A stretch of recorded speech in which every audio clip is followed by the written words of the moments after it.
Okay, team, thanks for your patience. Getting started just a couple of minutes late here, but I'll talk even faster. Um, just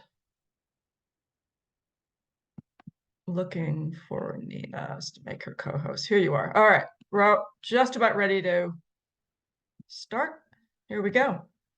I'm Okay, here. Nina, can you take care of the waiting room now? Uh, if I'm a co-host, yes. Okay. All right. Thanks everybody for coming in. Super nice to see everybody on this cold Silver Spring white morning here with all the snow. Um, I'm Dee Clarkin and happy to have you. I'll be talking quick to go through some housekeeping stuff and important information before we have our guest speaker in at 11. So here's our agenda. Don't be daunted. Like I said, I'll talk fast. And this will take us up to the States Project Giving Circle update will take us up to about 11 o'clock. All right, so let me dig right in. First of all, but one last thing, I wanted to, a little housekeeping reminder of the book club that's going on. This is the new book we're reading.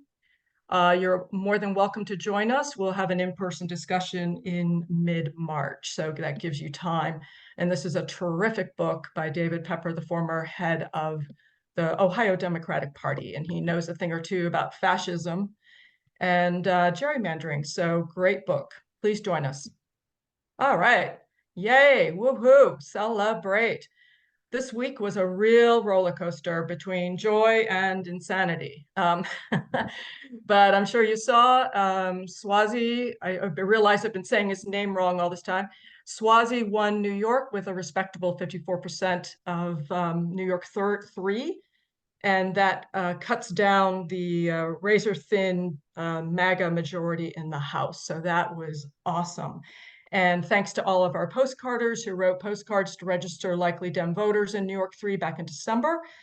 Very, very proud of that. And yeah, and the interesting thing about Swazi campaign was how they turned the immigration argument on its head and used it against the GOP. And of course, all the pundits are saying that might be a template going forward. And then on the right, this gentleman, a little less known perhaps to you, but maybe not soon, Jim Prokopiak sealed the Democratic majority in the Pennsylvania House. So that is a state legislative race. Now the Dems hold a 102 majority to 101 Republican in the Pennsylvania House. Now, the GOP still holds the Pennsylvania Senate, but they have the Democratic governor, so one step away from a trifecta there, so we're happy about that. All right, so I'm going to talk a bit about the Indivisible National Strategy Call that a bunch of us were on this week. It was very, very interesting. They're calling it Majority Over MAGA for the obvious reasons, and trying to sort of doing a clap back at Project 2025 by calling the Project 2024. So 4 key takeaways from that call. This is the 4 big projects that Indivisible wants to work on for 2024. I'm not going to be talking about 2 and 3 too much because those are things that are coming up. But the first is what they call surround sound messaging campaign. And this is a way to take back the messaging that MAGA has been kind of winning on in our way of working to put out good democratic messaging. One of the tools that they have is a letter to the editor tool that's already up on the Indivisible website. This is very cool. You put in your information, it gives you back a list of newspapers in your area, and then on the left there are talking points. But this surround sound campaign, they also want us to call into talk radio shows. They're talking about public candidate forums and rallies and all kinds of things that will help us get out our message. So we'll be transferring more and more information about this to you. These are the target races that Indivisible is teeing up. The red boxes are obviously the ones we need to win and take these people out. These are the House seats, and you'll note the 4 New York House seats that need to go, especially New York 4. And then in the bottom, those blue seats are seats to defend.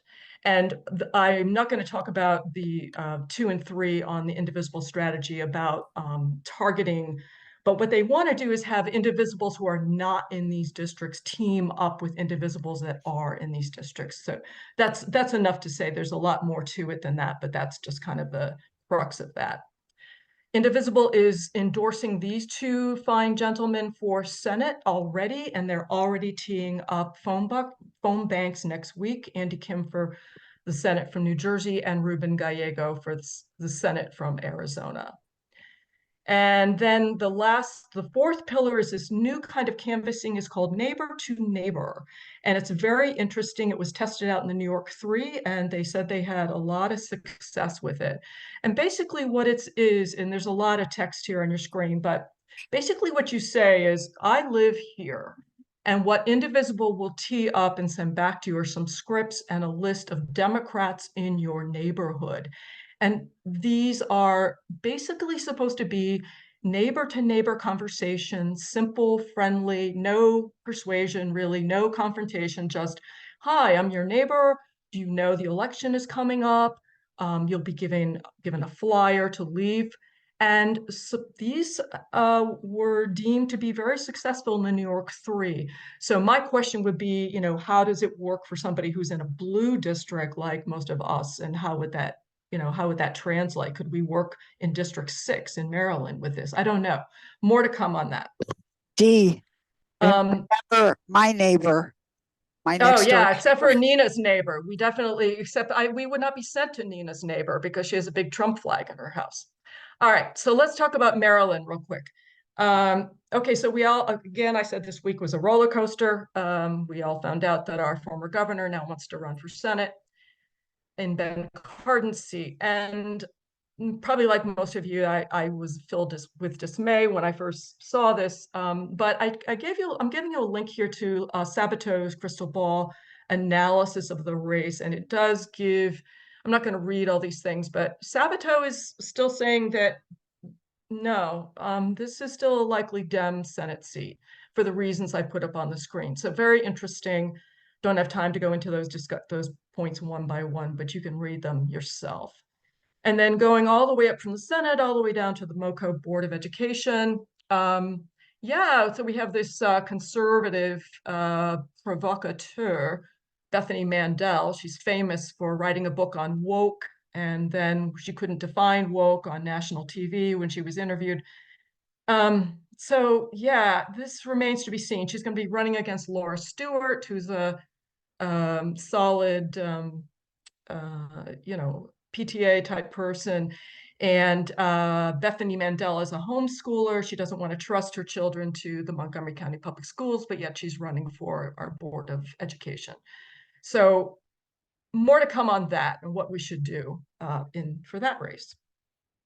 So let me wrap up my part of this. What should we be doing now? Back in January, February, we talked about the 2 things we should be doing now: building the infrastructure for democracy through donations and voter registration. Fern's going to talk to you how we're doing on our giving circle, so I won't talk about that. Let me continue to talk about voter registration through Field Team 6 postcarding. We now have a campaign available through Field Team 6 where we can write postcards to likely Democrats in Maryland 6 congressional district. I think this is going to be very, very worthwhile working on. We've put that in the newsletter last week. We've already gotten about 260 postcards picked up. We're also working with Kathy Durkowski with the District 15 Democratic Caucus. They're very excited about this, and I know Kathy has distributed about the same amount of postcards to her writers. So I won't read all this. We can give you packets now. You can pick them up in Silver Spring and Gaithersburg. And we are planning on writing parties, in-person writing parties. please, please, please put this on your to-do list. It's an easy thing. All we're asking you to do is to provide the postage. Really need your help. And same thing in New York 4th.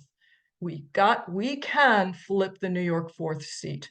And one of the ways to do that is to build the democratic infrastructure with new voters. So again, same information. I won't read all the way through this, but please need your help. These are easy scripts, nice scripts. You have a choice between reproductive freedom and economics. Yeah, so that's what I got for you. Really need your help. I think that is it for me, and I'm ready to turn it over to Fern. So let me stop sharing. All right. Okay, Fern, take it away. Hello, my name is Fern Hunt, and I guess I'll start to share the screen because I'm going to talk to you about our donation project. We're working with the States Project. It's a bit of a new venture for us at Indivisible Montgomery. We haven't been known for donations and givings per se in terms of a big program or a big part of what we do, but we are engaged in this right now because the States Project has played a very important role in flipping state legislatures in a progressive direction. So this is a little bit different than the federal focus that we've often had. There's very little funding for state legislatures until players like States Project came in. And the thing that I think makes it interesting for us as an activist oriented group is that there is a giving circle method of organization, so that there is outreach. If you can give on the one hand, and on the other hand, you can reach out to your neighbors, colleagues, family, in order to encourage them to give to this effort. And why?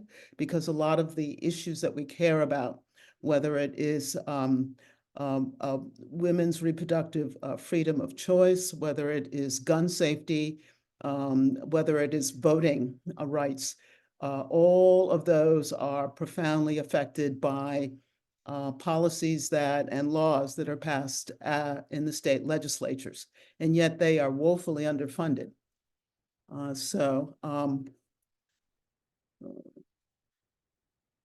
Let me, all right, I'm having oh, here we go.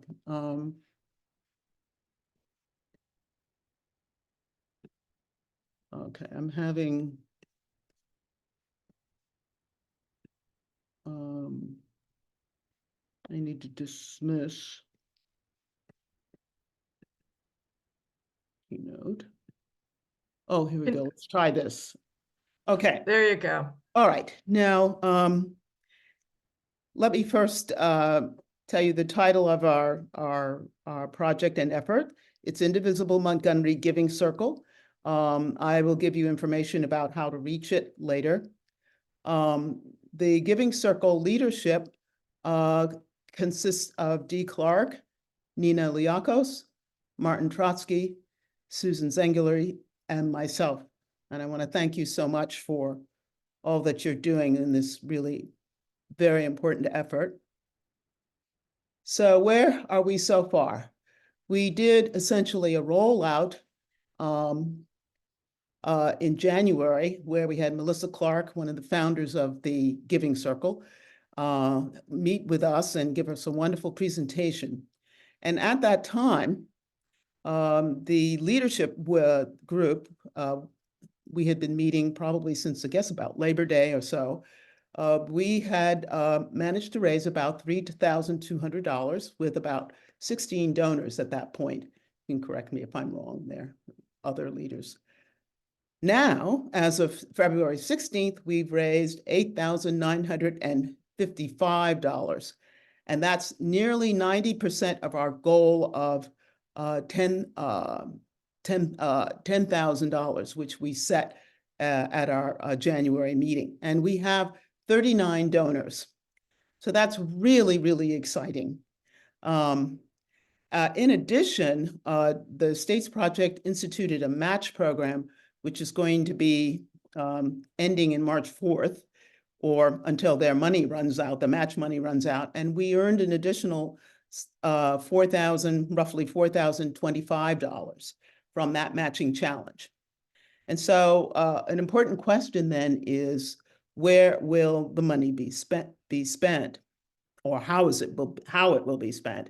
And I want to take a minute to just briefly give you some information about that. First of all, the money will be spent in a state that that is donors and members of the Giving Circle. Any donor can become a member. That money, this early money in a selected state, will be used to hire and retain experienced staff. This is really very important, because running a state legislative campaign is a thing. I mean, there are certain things that and certain skills that you have to have that are quite different from what happens at a campaign for Congress or for president or for governor, for that matter, actually. In addition to that, there are infrastructure things like renting an office, getting, materials, buttons and so forth, literature. Finally, scouting out districts for canvassing.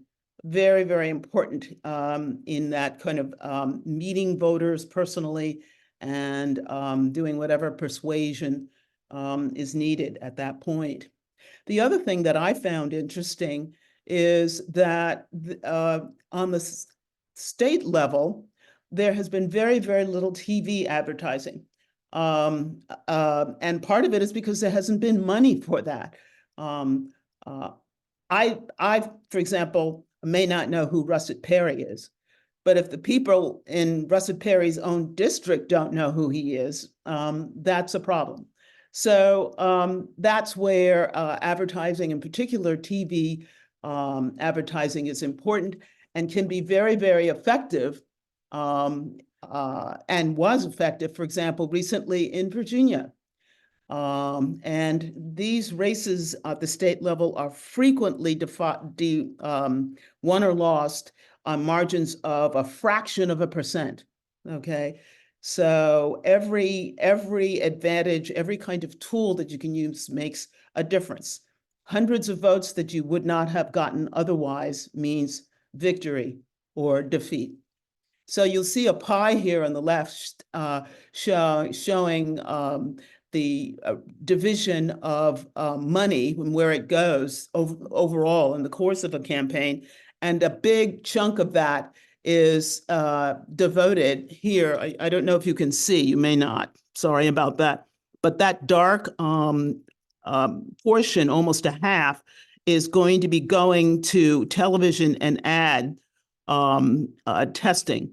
Another portion that you'll see, the light blue, is a door knocking challenge, which is peculiar to this the state's project. They want to encourage their candidates to knock on doors, and so a lot of the money goes towards essentially enabling that effort, because you really want to reach out on a person-to-person basis in order to be able to get that vote out. As I say, every vote counts in this space.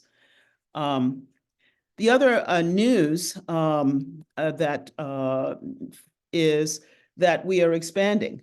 So thanks to the efforts of D. Clarkin, we now have partners who are working with us. And for me, this is very exciting, because it may be that we will reach our goal and we can continue to raise money. As Melissa Clark mentioned, when we're talking about state races, state legislature races, the funding is essentially a desert. And so we can make great impact with our dollars. Our new partners are Indivisible Howard County. Do the Most Good has also agreed to be a partner with us, and Gaithersburg Huddle, a group that has been very active, small but mighty, as they've been called, has also joined us as partners. So now what's next? Selecting a state. And the States Project has done an analysis and has selected 6 target states. They're all swing states. And we here at Indivisible Montgomery did an analysis of the political situations in each of those 7 swing states and narrowed it down to a list of 3. And the purpose of doing that is because eventually, of course, we need to make a decision about, how what state we're going to select. And it's easier, I think, if we have a smaller number to deal with. In any event, the States Project will hold informational forums on each of the 7 states. And following here, you'll see in the next bullet, and maybe you can take a photo of that. Switch this around so you can hopefully you can see better. You will see an URL for the forums if you'd like to attend. There is, in any event, after the last forum on March 12th, we're going to have a polling. We will conduct a poll of all of the donors. So in any event, I want to make an appeal. If you haven't done it already, please help us reach our 100% of our goal. We're almost there. Here is a URL for our website. It's called Grapevine. It's the Grapevine website for Indivisible Montgomery. And if you give, you can select a state for us, and we can get this money out to our state. And I can't think of a more fundamental way to save democracy by saving it literally where it almost begins, which is at the states. So with that, I think I'll pause and end and ask if there are any questions. Well, I see we have our guest speaker, Jessica Craven, is here. So we have maybe just 1 or 2 questions, and we can probably have time for questions at the end of the whole meeting. Okay. But anybody have quick questions on States Project?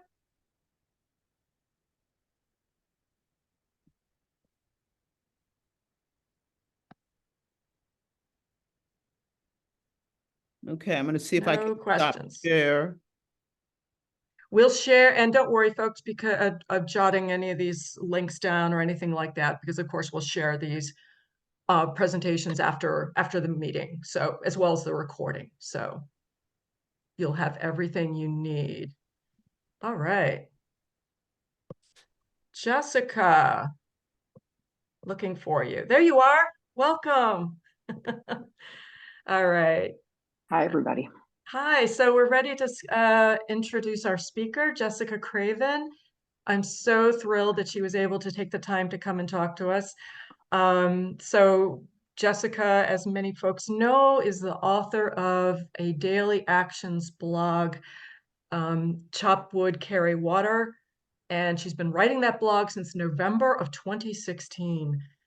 If you read that blog, I hope you all do, I've sent it out the link a few times, you will just be energized. And I love how Jessica always ends it, "You're amazing, you saved democracy," at the end of each one of her her issues. So Jessica is also associated with Indivisible, right? Do you remember of an Indivisible chapter out in California, right? And she is a environmentalist. She is a activist. You'll see her all over the place, door knocking, phone banking, postcarding. So I would love, love, love to just go ahead and turn it over to Jessica at this point and tell us, Jessica, how you get your inspiration and anything you want to tell us to inspire us. Thank you so much. Go ahead. All right. Well, thank you very, very much for having me, Dee. Thank you guys. Hi. It's really nice to see you. I'm sorry, I'm a little, it's early here because I'm in California. And I am a member of Indivisible California. And also we technically a group here, Indivisible California 34, which is my congressional district, women's, which is a group that is now called Feminists in Action. But I also participate in just many different Indivisible groups. I'm very passionate about Indivisible. I was on their national call. Was it last night or the night before? I can't remember anything anymore. Right, 2 nights ago. And it was great. But anyway, I'm kind of in morning mode in my clothing here because my family is still asleep. So I'm sorry that I'm not more fancily dressed for this event. But first of all, I just want to say I'm always like so thrilled to come to an Indivisible meeting and just see all the incredible people who are working on saving our democracy. And that's not an exaggeration. No. I'm like Robert Hubble. I geek out on just all these great groups and all these people that, the press doesn't cover and political pundits don't ever acknowledge. And then they say, wow, Democrats keep overperforming. It's wild. Why do you think that is? Well, it must be because of the ad spending, or, oh, it's because he was a good candidate. It's just like, geez, Louise, man. They won't acknowledge us, but every time I come to one of these meetings, I'm like, well, here we are. Here's the overperformance right here. And really wonderful to come in and hear a presentation on the States Project happening. Anyone who reads my newsletter knows I am extremely enthusiastic about the States Project. I have been for quite some time, ever since I learned about them, probably 2017. And my newsletter has a giving circle as well, where we just voted to do Arizona and Pennsylvania this year. But one of the things I'm really hammering at this year, and I have for a while, but like I'm putting more of an emphasis on it, is strategic giving. Someone from Swing Left asked me to do a presentation on strategic giving a couple weeks ago. And we were really pleasantly surprised by how many people. We had 300 people at this workshop, and people were really interested in this information. And I'm excited about that because, as I said in the workshop, we have the Democratic donor base is the spending power in this country is like 80% of it is with Biden voters. And the other 20% is with Trump voters. Like, that's just the truth of the matter. We've got this power of just like small dollar donations, and yet so many of us have just purely innocently sort of been putting that money in places where it doesn't do as much good as it could. And one of the great things to come out of the last few years is all of us getting a bit savvier about, instead of throwing our money at the DCCC or at the DNC, not that those are bad, although I do have strong opinions about them, but the States Project and Run for Something and Movement Voter Project, those are my 3 big places that I'm just like, take your money and put it there. That's where it will do the most good. And we're really starting to learn this. And there's all these great publications now that are, helping people vet where they give their money, and their organizations doing webinars on it. It's just great because put in the right place, that money can do a wild amount of good, as we know from places like the States Project. So anyway, that's a big passion of mine. And but so you wanted me to talk about the newsletter a little bit and how I come up with those actions. Okay. So I was thinking about it this morning as I was sitting here drinking my tea, and I was like, I guess the way I come up with the actions is I read a voluminous amount of information every day. I subscribe to 25 Substacks or news publications. I do so what I do, and what I have always tried to do for the people who subscribe, when it first started, it was like 5 people, and now it's 22,000, and whoever else that gets shared out to, is just digest everything coming in and then try to spit out just a few well curated actions and places that people can give and webinars that are really valuable and interesting, so that the average person going about their life who wants to do something to help our democracy, but doesn't want to spend their entire day thinking about this, very understandably, can just come to the newsletter, spend 5 or 10 minutes, and feel like they've really contributed in a meaningful way. So that's my job, and that's been my job since the beginning. I did not plan to start this newsletter. This was a visceral reaction to Trump getting elected. As I said, it first just went out to a few people, and then it's grown and grown. And ironically, the biggest growth the newsletter has seen by far was after the 2020 elections. All through the Trump years, I had a modest, a nice subscriber base, but not huge. And then after January 6th, I think when everybody really started to understand that this was a problem that was systemic and was not just going to go away when Trump got voted out. And then, Robert Hubble found me, and whatever, we've become sort of we pass a lot of stuff off to each other, and sometimes we'll collaborate on, hey, could you post this? And could you post this? And so then the subscriber base has gotten much bigger, and it's encouraging that all the time more people are subscribing, because I think more and more Americans are just realizing, I can't sit on the sidelines right now. Like, I've got to do something. And so what I try to do is provide smart ways to spend your time, and also a dose of hope, because the fear is a real problem. I'm listening to a podcast. I don't know if any of you listen to Hardcore History, but I'm a really big fan of ancient history, and I'm listening to one about the Achaemenid kings. This is back in like the Persian Empire, basically in the 500 BCs. And the guy who does the podcast goes on a whole digression about fear being the biggest problem in ancient armies, because if one person turned and ran, then everybody would turn and run. It's almost like an instinctive. It's an animal instinct, and I really have realized, and Robert and I talk about this a lot too, that a huge part of the job right now is just to keep people calm, give people hope, and not blowing smoke up people's butts, as it were. Sorry, that's a little crude, but like just helping to ease the anxiety by giving people focus and perspective and a couple of actions that they can take. And a big part of what I do, and again, I'm sorry, I don't know how many of you actually subscribe, but every Sunday night I will send out a list of good news items from the week before. So here are all the wins that happened the week before. And there's a really strategic reason that I do that. Well, thank you, Leslie. The reason I do that, and it's funny because when I first started doing it, I put it behind a paywall because I was trying to look for something that I could do to reward paid subscribers. I've kind of given up on that at this point. Everything is available to everybody. But so I started doing this list of wins for the week, because back when Trump was first elected, there were lots of publications doing stuff like that. And then they kind of all went away after he lost the election. So I was like, this is important. We need to focus on the wins. And so I started doing it, and then it was behind a paywall. And then one of my free subscribers was like, I feel that that's really unfair for you to keep it behind a paywall, because those of us who can't afford to pay need these wins too. And I realized, what, he's right. This is actually a fundamental part of what we're doing here. And so now it just goes out to everybody. And I really encourage people to share it, because first of all, why work so hard if we don't stop and acknowledge the wins?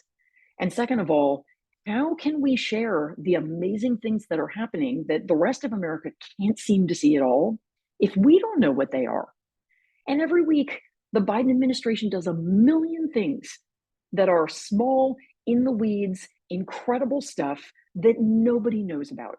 Stuff involving, the FTC or the FCC, or the, mergers that are blocked, or little rules that are issued on, junk fees or whatever. There's a little environmental, the EPA is giving out grants to cities so that they can, redo their grid. Like, there's all kinds of stuff, and nobody knows it. And then people say, well, Biden doesn't do anything. And then when you say, yeah, he does, then they say, well, then his messaging is terrible. Okay, well, let's say the messaging is terrible. Then it's our job to help. And we can't help if we don't know what is happening. So that's the point of Extra Extra. And that, of course, has become the most popular edition of the newsletter every week. And I really encourage people to stop and read that list and savor it. and take it in, because I believe that what we focus on grows. And right now there is a relentless focus on the negative. And understandably, there's a lot of super scary stuff. There's the climate crisis is terrifying. The gun violence crisis is terrifying. Like there's, the democracy crisis, very scary. But this brings me back to my point about fear, which is that if we are going to get through this, and we've got to not be paralyzed by fear. And so a lot of what I do is just give people reasons to not be paralyzed by fear. Part of that is by focusing on the wins. Part of that is by taking a few small actions and then letting go of the stuff we can't control. Part of that is by remembering our community, remembering how many of us there are. We forget because we're so isolated that we think, oh God, I'm the only person worried like this. And no, millions of people. And so these are the kinds of things that the newsletter seeks to do. A little bit cheerleader, a little bit of like, team leader, here's what we're going to do today. And a little bit of just like, hey, remember all the progress we're making. And that's the point of the newsletter. And, I'm incredibly grateful that it is helpful for people. I try not to, it does come out, 6 days a week, and I worry it's overwhelming, but it's just, there's a lot of stuff. People can delete it on the days they can't handle it, but it's there if folks want to know what to do. And then the other big part, and I'll close with this, I think I've probably talked enough, is, I give people an electoral action to take, because obviously we can call our representatives, and I always give people a call script, and it's really important. But some representatives, your Marjorie Taylor Greenes, your Ted Cruz's, most of the MAGA Republicans, they're past saving. Hi, sweetie. Good morning. They're not, like, we can call them until we're blue in the face, and we should, but like, ultimately we've got to vote those people out. And so I really encourage my readers, and for a lot of them, I think it's really hard to get past, postcard writing is really important, but like, I'm constantly trying to get people on the phones and at the doors, because that's really how we win. We've got to have those two-way conversations with voters. So that's sort of what I do. So every day I put in either a phone bank opportunity or a postcarding opportunity or a letter writing opportunity or, something like that. And we've got to work to change the representatives we have in office, because many of our representatives they have lost the thread. They are in it for the wrong reasons, or they're gone over to the dark side. And then we need to keep pushing the representatives we do have to do better. And we need to keep giving our money strategically, and we need to keep getting educated and getting smart about everything from filibuster reform to ranked choice voting to, all of it. So I put something in the newsletter every day that's like, here, this is going to be a really interesting webinar. Come to this, find out about this great group, find out about this great initiative. And then I do a little pep talk, and that's what the newsletter is. So I could go on forever, but I'm sure you don't want me to. And I know my kid just woke up, and they probably don't want me to. So I'm happy to take a couple questions. I could have you go on. I would love for you to go on forever, but I can also read the newsletter every day. So I have a very specific question, Jessica. So you have something that you highlight called Resist Bot. Oh yeah, yeah. And I think that's fascinating. I've used it, and I think it's super cool. Can you talk to us a little bit about that, what that is and what the ins and outs are? Yes. Hold on one second. MJ, if you would finish that order for latkes, then I can go pick up latkes for you. Sorry, my kid has a big, they have a big art, they're applying for an art school, and today is their portfolio presentation, like in 3 hours, or 2 hours. So yeah, I just want to make sure they're fed. Yeah, so ResistBot is an incredible tool that has been around since the very beginning. I don't know, they came up very quickly after Trump was elected. They were one of the many, many, many sort of remarkable operations that just like popped into existence. They're incredible. I always feel like if people really understood all the things that ResistBot could do, it would blow their minds. But basically, for those of you who use it, you basically get yourself set up on it by texting the word vote to 50409. Yes. But they are also you can reach them through Facebook Messenger, you can reach them through Telegram. They're on all the platforms, and you can reach them through just texting ResistBot on Apple Message. But anyway, once they have your information, they know who your representatives are, and they keep you in their system. And they know not just who your Congress member is, your senator is, but they know who your governor is. They know who your state house representatives are, your mayor. And you can reach any of those elected representatives by texting the word Senate to them, or, sorry, we're just doing Face ID. Okay, you're good. Texting the word Congress or House. You can text the word President to them to reach President Biden. You can text the word Governor to them to text your governor. And then you can send them your opinion about anything. They do all kinds of other things. They'll tell you what bills are up in Congress in any given week. They can check your voter registration. Once you check in with them about your voter registration, they can automatically check it every month to make sure you haven't been removed from the voter rolls. Like, it's endless. But one of the great things they do is, if I do a letter to my Congress members, let's say I do a letter that's going to go to all 3 of my Congress members, my 2 senators and my House representative, they will say, do you want to turn this into a petition so that anybody can send this same letter to their representatives? And if I say yes, they will then ask me to give it a name, and then they will generate a little 6-letter code. And then basically anybody who texts that code to ResistBot will say, oh, would you like to send this letter about, Supreme Court reform to your representatives? And if you say yes, then you can send that same letter. And so I always do a ResistBot letter in my newsletter at the bottom that anybody can send to their representatives by just texting that code.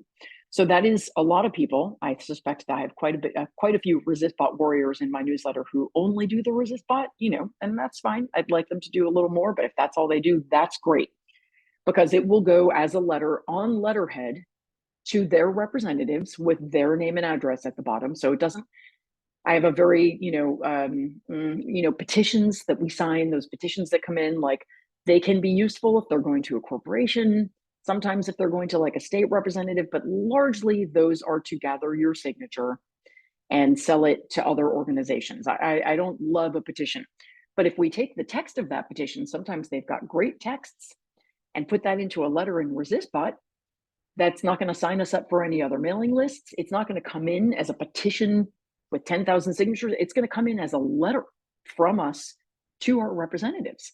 So sometimes I will use the text of a petition. I always give a little hat tip to whoever I've gotten my letter from, but sometimes I write it myself. Sometimes I find it somewhere else. And but those ResistBot letters are a wonderful way to reach out to our representatives, and the entire process for you, if you're just using my code, takes 4 seconds.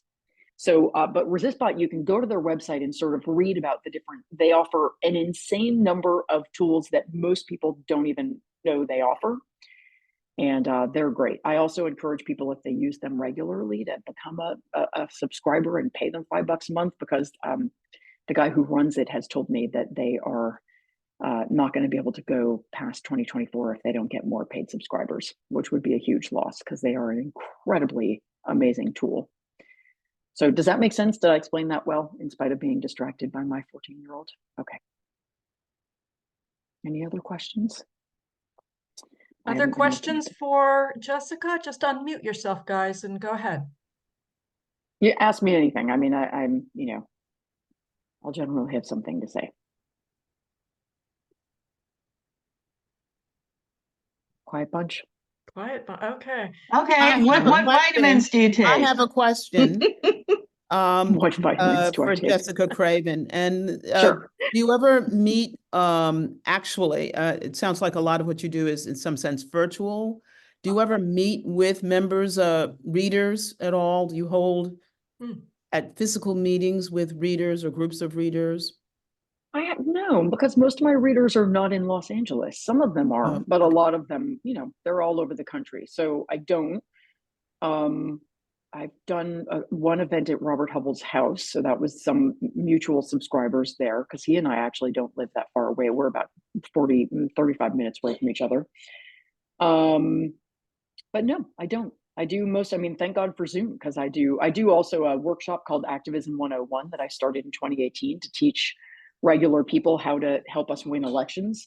and all that stuff, that's all Zoom. So yeah, Nina.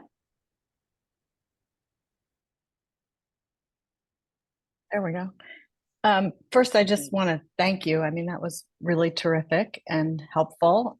I was wondering, there are some people asking for a friend who are really tired after a day of work and are like, there's a lot of reading. There's Heather and there's Robert. And so I was wondering if you considered YouTube or other video ways of sharing your messaging. Oh, well, yeah, I'm on TikTok. That is a big part of what I do that I forgot to even mention. So I'm going to move just because my husband just woke up, so I don't want to. That's okay. I'm moving. Love the human part of this presentation. I know. Sorry, this is just my life. So I am on TikTok, and that is a big part of what I do. Actually, that's become funnily enough, like a large platform for me, which was never my intention. That was an accident. I went over to TikTok. Sorry. When I was looking for phone bankers during the 2020 election. So I do that, and then I do post those videos now on YouTube and on Instagram. I've got way more followers on TikTok than I do on YouTube, and I don't get a lot of engagement on YouTube, but most of my videos are there. I'll have to find it. Thank you. Yeah, it's Great. I'm on all of those platforms. I'm Jess Craven 101. I'll put that in the. That's Thanks. my YouTube and my Instagram and my TikTok. Mostly, yeah, the TikTok is where I really I do love being over on TikTok. And now that Meta is suppressing political content, I mean it's challenging. But yeah, the YouTube does not suppress political content, so I will keep putting stuff up there. So if people can't find it anywhere else, they can find it there. Thanks. Yeah, of course.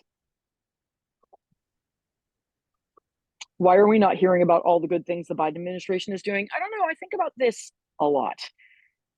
I think we live in such a fractured news environment. People are, they're not watching, like young people, they're not watching cable news. I don't even have cable. Like a lot of people are not watching cable anymore. And then the news doesn't talk about it anyway. If you want to know the good things that Biden is doing, you kind of have to read. You have to be willing to go and seek out that information. Fortunately or unfortunately, I mean, he just got onto TikTok finally, which is good. He's on social media. I really do think they tried. They also do work with social media influencers. And I know that because, and I don't like to use that word on myself, but I am one of the people who gets invited to White House briefings for social media influencers. And I can tell you that that is happening. And they give us information and ask us to go out and amplify it. Obviously it's unpaid. They can't I mean, it's, they can't formally work with us, but they do briefings for us, give us the information, and you would be surprised at how many people are actually taking that information and turning around and telling people. I was on a briefing with them a couple of weeks ago about the work the Office of the Gun Violence Prevention office is doing, and I turned around and turned that into a TikTok. Like, we're trying, but it is also like people are also not looking for it, and then they get very angry that it's not there. But I'm not sure how they want it to be there, because most people are only getting their news from TikTok. So, and then even there, they're mostly watching, cat videos. So, and I don't mean to be minimizing, but it's like you have to do a little bit of work to look for this stuff. And most people are just not willing to. So that is another reason I do that good news email. It is not just a good news email. It's a here's all the good stuff that Biden did this week email. And then I also turn that into a video and put it on TikTok and Instagram every way I can. So a lot of us are working really hard. But I think the long and short of it is that we have got to take that job on. We have got to become the messengers. We have got to be willing to post stuff on whatever platform you're on that you have engagement on. If you're on Facebook, post it on Facebook. If you're on, wherever it is. Yeah, the Lincoln Project does a really great job. I mean, there's a lot of different groups and people and messengers trying to get that message out. But I can tell you, as someone who creates video content, the bad news and the angry, inspiring stuff always does better. The mocking the Republican stuff, that does great. But when you try to talk about something good that Biden has done, I will tell you over and over and over again, those videos don't get the same response. They'll get 3,000, 4,000 views, but not the 100,000 views or those are typically that's where things are going wrong. And I don't know why that is, but it's real hard to get that message out. So it's a multifaceted problem, and a lot of us are working very hard on it. And I invite you to join us. That's all we can do. I'm wondering, have you covered Biden's supposed cognitive decline? Because obviously they're beating him up on that. PBS NewsHour on Wednesday had a great piece where they talked to some voters, but they ended with two mental health experts explaining what they see of Biden. And they certainly played down that he's going down the tubes cognitively. And even Bill Maher last night jumped to defense of Biden and his cognitive abilities. So I'm wondering if you've addressed this at all in any of your newsletters. Yeah, I have made a TikTok about it. I've talked about it to a certain extent, but here's the thing. I mean, first of all, President Biden, I'm 55 years old. None of us are young whippersnappers here, right? Or maybe there are. I can't see if there are. But he's the most effective president I've had in my lifetime, like hands down, in terms of legislation passed, in terms of caring about people, in terms of working on issues that really matter to American families. This is just true, right? In terms of jobs created, all that stuff, like empirically true. So part of what I do, if someone asks me about that, like a lot of people are they're going with what they're hearing in the news. So they'll say, oh, wow, what do you think about Biden's age? And I'll say, I don't really care. He's an incredibly effective president. Does he flub words? He's always flubbed words. I flub words all the time. If you judge me by my flubs, you will think I belong in an asylum or in a whatever. I flub. Ask my kid. They're like, oh my God, Mom, that's embarrassing. I do it all the time. What Biden is an incredibly effective president who has incredibly effective people working for him. And ultimately, anyone will tell you who's in a leadership position or it's all about if you're a director, 90% of being a good director is who you cast and who you hire, right? He's brilliant at casting and hiring great people. And so that's what he does. There's so much more to government. He's a figurehead. And as a figurehead, he's outstandingly good. He's also an incredibly powerful negotiator who has out-negotiated the Republicans at every turn and is doing so on the world stage as well. So my feeling is we're fighting an existential threat to our country. Like, I really see Trump winning as the collapse of the United States as we understand it. And when you frame it like that, I don't give a toss if it's Kermit the Frog running for president, I am going to throw down for Kermit the Frog. But quite frankly, we would be extremely lucky to have another 4 years of Joe Biden. I don't care if he comes out in a wheelchair. We've had presidents in wheelchairs before. Who cares? And so, yeah, I think Simon Rosenberg's mantra is really powerful. Joe Biden is a good president. The country is better off. The Democratic Party is strong and winning elections across the US. And when we say that with conviction, people are like, oh, okay. It's all about how much doubt we project. And I have no doubt that given Donald Trump or Joe Biden, that's a laughable choice. There's no question. End of story. And again, I'm not going to entertain for 1 second, oh, are we going to replace him at the convention? That is not my business. As far as I'm concerned, he's the candidate. I am going to fight to the death for him. If there's a secret plot to replace him, which I guarantee you there is not, but if Kermit the Frog becomes the candidate, I will fight to the death. I will fight to the death for anybody. If my 14-year-old runs, I will fight to the death for them to be president over Donald Trump. And I guarantee you they would do a far better job. So, yeah, I agree, though. I think a lot of it, and I'll just close with this. I had a woman come up to me. We were in a dog parade, ironically, at Halloween, which I will just insert the information that my dog won the costume contest, which I just am proud of because she's a pit bull and people are afraid of her. And she won dressed as a flower. Anyway, I was talking to a friend of mine who I know from the elementary school when our kids were there. And she was like, oh, yeah, the election's coming up. Oh, and she was like, I just worry, is Biden a good enough candidate? And she was like, I'm just worried about it. And I said, yeah, well, I'm not. He's the most effective president I've ever seen. What an extraordinary president he's been. And she said, oh, really? Okay, good. I feel better. Like literally that was the conversation. People are just looking for someone to tell them it's fine. Stop worrying. He's great. They're looking, most people don't know what to think until someone with conviction tells them. So our job is to be the person with conviction. He's great. He's done an astonishing job. He will do an astonishing job again for 4 years even. Yes, he will slow down. Who cares? The alternative is chaos, violence, and the end of democracy as we know it. Period. That's the story. So that's my I answer. don't know why it's so Sorry, you hard can to see that the understand. tea is kicking in. You can, as my husband says, oh, the tea is kicking in. I can hear it. So I have a question. Does anyone know, a while back, they hired, didn't know the person's name, but someone from New Jersey. And she was the one who posted about the PPP and the Republicans getting it like on Twitter way back when it was Twitter. And then I never heard anything after that. Is that ringing any bells with anyone? I think you're talking about their social media, the person who came on to Yeah. do their social media. I think she is still Ezra Klein. Ezra Klein, whatever. I know he is. That's fine.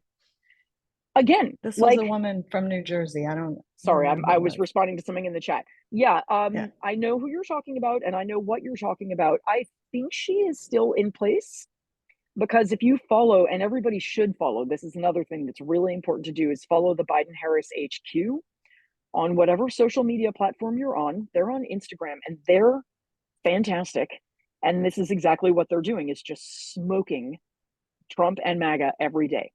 And it's really important for us, again, to share that stuff because they won't get seen. And the last time I checked, they were pretty new on Instagram and they had a surprisingly small number of followers. They have 45,000 followers. Like that's ridiculous. So follow them on Instagram and share their stuff. It's all about sharing their stuff, especially now that Meta is suppressing political content. People won't see that. And they're doing great. They've got memes talking about how great President Biden is. They've got memes talking about how bad Trump is. They've got great video. They're fast. I assume that woman from New Jersey is doing this. Social media is totally fragmented now. So like we've got to help. Oh, and also there is an app called Reach, which is the official Biden-Harris. You can sign up for it and they will give you content to post every day with suggested captions. That is where they're building their army of messenger helpers. So it's the Reach app. And that's just a really simple, easy thing you can do is join it and start sharing out the stuff they give you. Is Indivisible Truth Brigade is excellent. Also, Okay, so it's Field Team 6 has their social storming, they call it, and they have a whole library of awesome posts that are you can just go to their webpage and look under actions and you'll see social storming. And then every one of those little, whatever they are, posts can be customized for whatever, threads, X, right. Facebook, whatever. So that's another, and also Demcast is good too. That's who I put in the chat. Yeah. Oh, perfect. Thank you. Demcast does toolkits where you can go in there and they'll choose your platform and then you can customize your text and just post it out. And I have a section in Chop Wood Carry Water. It's kind of grown the newsletter because I've realized okay, messaging is really important. So I have a section called Spread the Word in which I will put like a Demcast toolkit or, hey, follow this account and amplify it, or here's a video, please share it out. Yesterday I put in the latest Biden-Harris ad, which attacks Trump on his NATO position. Like share that stuff, or if you're not on any social media, send it out to your friends. I don't know, wherever your platform is. If you're in a sewing circle, talk to your sewing circle people. Like ultimately, people are going to listen to their friends and family more than they're going to listen to the Biden-Harris campaign. So yeah, I have to go in a second because I have to get my kid ready for this portfolio review today. Any final questions, comments? Thank you so Listen, much. I am here with I want you guys to use me as a resource. I'm going to give you my email address. If you guys want me to do an Activism 101 workshop for you, if you want me to do a smart giving workshop for you, I'm always happy to come back and talk. Subscribe to the newsletter or not. email me with questions.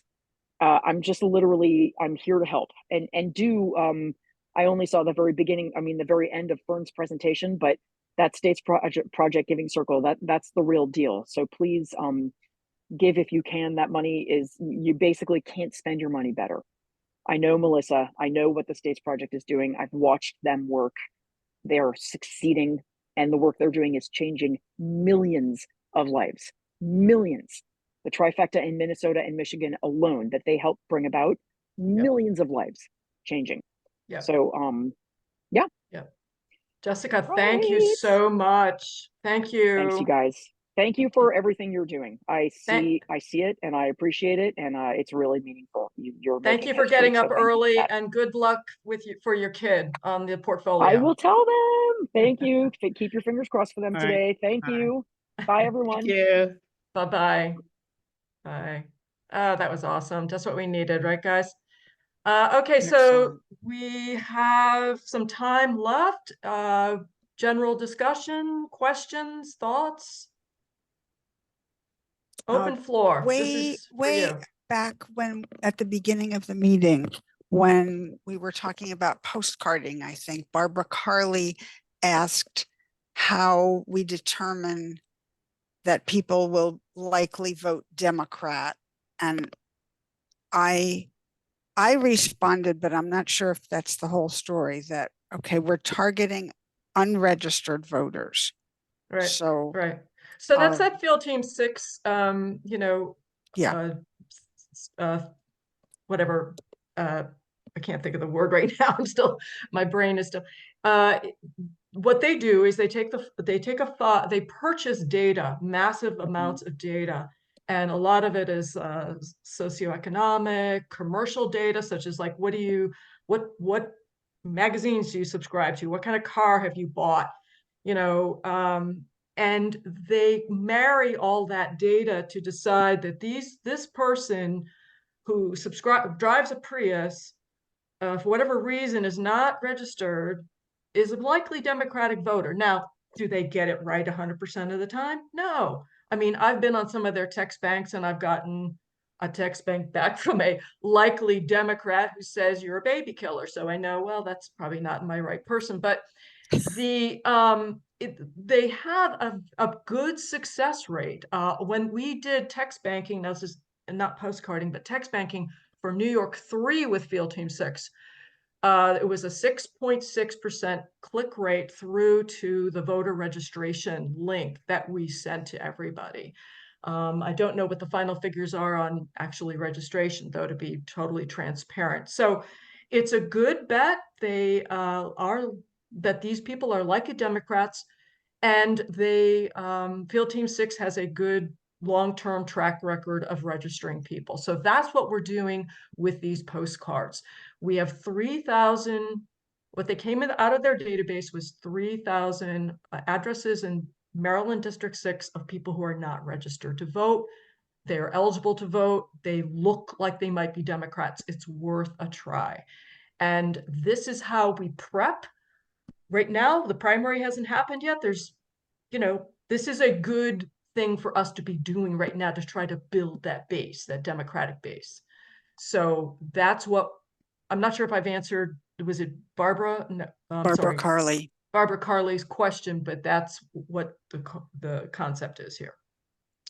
Also, Martha Morris asks, when are the postcards due? And if you're for Maryland 6, for sure, our primary is in May. Yeah, middle of May, I think. Right, but we don't need, we really only care if they vote in the general, and that registration deadline is like October. Right, so what they are saying is just as you write them, mail them. Sure, exactly. And there's no particular end date, except definitely, give them time to register before the general election. And I don't know about New York 4. It's about the same. Okay. And we will publicize that in the newsletter. You will be sick of looking at it. So, but I really believe in this. I think this is the smart thing to do with our time right now before the primaries, as well as donate to build up our cash that we are going to turn over to a flippable state. Barbara Lovitz, I see you. I'm sorry, this is Martha. I just want to follow up on that. Yep. I looked up the New York voter registration deadline and it's June 14th. For the For the general? No, for the primary on June 25th. Okay, that's fine. But what we really care about is the general election. But that's good info, Martha. Thank you. Yeah, we Yeah. just want to get them registered. Once Yeah, we they're just want to get them they're more registered. likely to vote. Yeah. Okay. People who register generally will vote. I mean, not always, not consistently. They may not even vote in the primary because a lot of people don't vote in the primaries. You know, they get confused, they forget, you know, but hopefully they'll vote in November, which is what we really care about. Who can you drop off postcards with me? Okay. Who? Barbara Lovitz has a question. Barbara. Yes, ma'am. For us smudging left-handers on the call, how much text has to be written on the postcard? You'll like this one, Barbara, because it's short. It's pretty short. I can't tell you off the top of my head exactly how much text it is. And does it include, are the labels printed or do you have to write? No, you have to write labels. But what I've got is cards with, it's a nice, open, clear back. The whole back is available. And is it matte or It's the paper content. 65% recycled. No, not the, I mean, if it's the shiny one, we're gonna smudge more than on matte. I mean, for right-handed people on the call, I hear ya. left-handed people, their hands go over the text and it smudges. Right. So I've been resistant to doing, I have done postcards, but they look like hell. Oh no. When I do postcards and I think it's going to smudge, I put a piece of paper under my hand and it works pretty well. I've done that, but I mean, in the past, we've been asked to like fill up postcards and it just no, it's much shorter, Barbara. And actually, yeah, I'm sorry. I was going to try to say how many lines it was, but I can't off the top of my head. I can't remember. It's not too bad. I've been writing postcards to New York 4 for Field Team 6, and the postcards are not shiny. Yeah. Okay, so to write on. So are those the same ones you got from me, Debbie, or did you? No, I ordered directly from Field Team 6 okay. Because they come with the QR code printed in the card. Does anybody have a sample they can hold up to the screen? Yes. In the meantime, There's a question about Carroll County. I don't know exactly what the person, there's a need. They need help. Is it a red county? Yes. Oh, what do you mean? I'm sorry, I don't see that. Yeah. Cheryl from Carroll County says they need help. I'm sorry. And I mean, sometimes we neglect our own state, I think. And now that Hogan is running. Not this year. Yeah. Right. Cheryl, Cheryl, are you there? Yeah, so I had my hand raised for something else, but I can address this.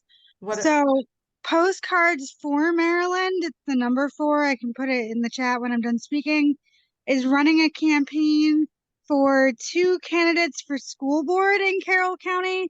And right now, most of their school board are Moms for Liberty people. So we're trying to get a better balance out there. And we're writing through Markers for Democracy. So their website is already in the chat. You can sign up with Markers to get addresses. You can just pull them yourself. Use whatever postcards you want, which is why I had my hand raised, because there's plenty of places to buy your own postcards that are not shiny. I'm also left-handed. So I was going to give some suggestions, but they are not having a primary because there's only there's not enough candidates. Yeah, there's not other candidates. So we're writing them now because there's not as much going on now as there will be in the fall, and the mail date is October 8th. So you do have to hold on to them. But Yeah. I was also going to say, there's a lot of places, including Field Team 6. You don't have to buy Field Team 6's actual cards. You can buy cards off of Amazon. Tony the Democrat from Postcards to Voters has an Etsy shop. Mary Likes Postcards has an Etsy shop. Markers for Democracy has their own pro shop on Vistaprint, and they actually don't take a profit, whereas the other places do. So their cards are substantially cheaper, and you're ordering them directly from Vistaprint. So you can choose whether they're shiny or matte or recycled paper and new paper. That's all up to you. And they've got a great catalog. If you go to the Markers website, you can get to their pro shop. So if you don't like shiny cards, order your own, was what I was really going to say. Okay, thank you. Mike, got your hand up? Yes, hey, good morning, everyone. Back in the beginning of the meeting, you had the 4 things that National is doing. I'm looking through their website. I can't really find anything like that. Can you go through them real quickly so I can write them down? Or put the first slide back up if you could, maybe. I'll send, how about this? I'm going to send this whole presentation out by email. Would that work, Mike? That would be fine, thanks. Absolutely. Yeah. Yeah. And, you know, they also stressed on that call, you know, things are going to change. This is not set in stone. I mean, I was very disappointed that they had dropped Jen Kagan's race in Virginia 2nd as one of the target races. I thought that that would be an easy flippable seat, but I don't know. All right. Other questions, guys, or just discussion?